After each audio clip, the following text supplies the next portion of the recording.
ஒரு தோராயமா இந்த ஆண்டு 2026 மிட்ல ஒரு மே முடிஞ்சு ஒரு ஜூன்ல என்ன ரேட்ல இருக்க வாய்ப்பு இருக்கு?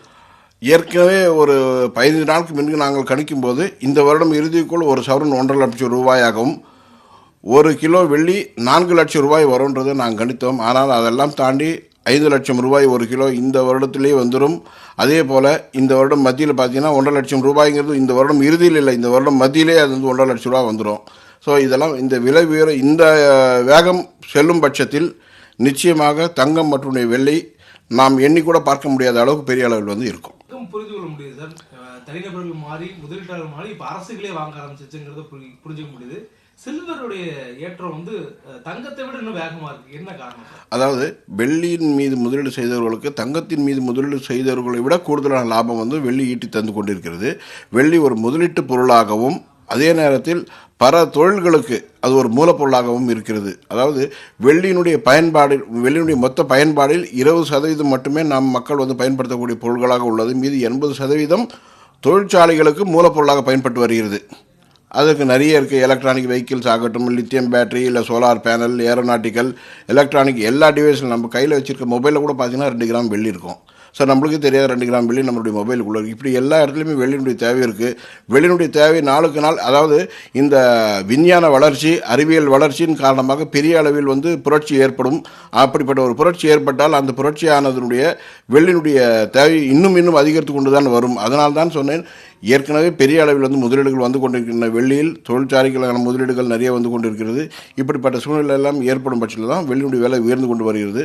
வரும் காலங்களில் இந்த சோலார் பேனல் வந்து பெரிய ஒரு புரட்சியை ஏற்படுத்தும். அந்த ஒரு காரணத்தை கொண்டு அதன் மீது முதலீடுகள் பெருமளவில் வந்து கொண்டிருக்கின்றன. அதுதான் சர்வதேச சந்தையில் பெரிய அளவில் வெள்ளியுடைய விலை உயர்வதற்கு ஒரு காரணமாக உள்ளது. இது வந்து ஒரு குளோபலாக ஓகே சார். நமக்கு இன்டர்னலாக இந்தியாவில் தமிழ்நாட்டில் இந்த விலை உயர்த்ததுக்கு பிறகு விற்பனை எந்த அளவுக்கு இருக்குது சார்? நிச்சயமாக விற்பனை என்பது ஒரு சரிவு ஏற்படும்.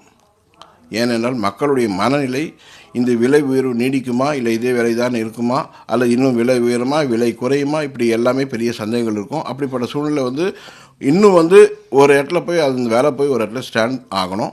அது வந்து ஒரு இடத்துல போய் நின்னதுக்கப்புறம் தான் மக்களுக்கு அதன் மீது இன்னும் நம்பிக்கை வரும். ஓகே, இனிமேல் வந்து விலை குறையாது, இனிமேல் வந்து இதில் வந்து நம்ம வாங்கலாம் அப்படிங்கிற மாதிரியான எண்ணங்கள் வரும். இப்போ மக்களுக்கு வந்துட்டு பல்வேறான ஒரு சந்தேகங்கள் இருக்குது.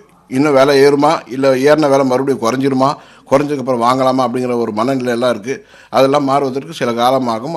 அதுவரை தங்கம் மற்றும் வெள்ளியுடைய விற்பனையில் ஒரு மந்தமான சூழ்நிலை நிச்சயமாக இருக்கும். அது சந்தேகமே இல்லை.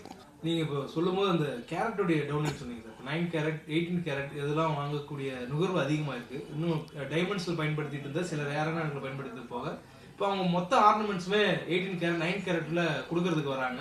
ஸோ இது ஒரு மாற்றமாக இருக்குமா? ஒரு நிச்சயமாக மாற்றம். அதாவது இந்தியனுடைய எல்லா பெண்மணிகளுக்கும் வந்து பார்த்தீங்கன்னு சொன்னீங்கன்னா நகைகளை குறைவாக அணிந்து கொள்வதற்கு ஆர்வமே இல்லை. அவர்கள் வந்து என்ன நகை போடுறதாலும் அதே அளவு தான் நகை வந்து போடணும், தங்களுடைய சந்ததியினும் அதே அளவு தான் நகையை பயன்படுத்தணுன்ற ஒரு எண்ணம் இருக்குது. இப்போ இருக்கிற விலையினுடைய சூழ்நிலை பொறுத்து அவர்களெல்லாம் அதெல்லாம் போடுவதற்கு சாத்தியமில்லை இந்த விலையினுடைய சூழ்நிலை காரணமாக. அதனால் அவங்க எல்லாமே 9 மற்றும் 14 கேரட்டில் மாறணும். ஸோ தங்களுடைய அளவுகளை வந்து குறைச்சி கொள்ள வேண்டாம். அவங்க ஒரு 10 சவரன் நகை போட தான் அவங்களுக்கு நல்லா பொருத்தமாக இருக்குன்னா அவங்க 10 சவரன் நகை அது 9 கேரட்லேயோ இல்லை 14 கேரட்லேயோ போடும் பட்சத்தில் இந்த விலை ஏற்றம் பெரிய அளவில் எந்த பாதிப்பும் அவங்களுக்கு ஏற்படுத்தாது. அதை வந்து மக்கள் வந்து புரிஞ்சுட்டாங்க. நிறைய பேர் வந்து கேட்க ஆரம்பிச்சிருக்காங்க, 14 கேரட் இருந்தால் காமிங்க அப்படின்னு சொல்லிட்டு. அதனால் அதனுடைய வரவேற்பு எதிர்காலத்தில் பெரிய அளவில் இருக்கும், ஒரு பெரிய புரட்சியை ஏற்படுத்தும்.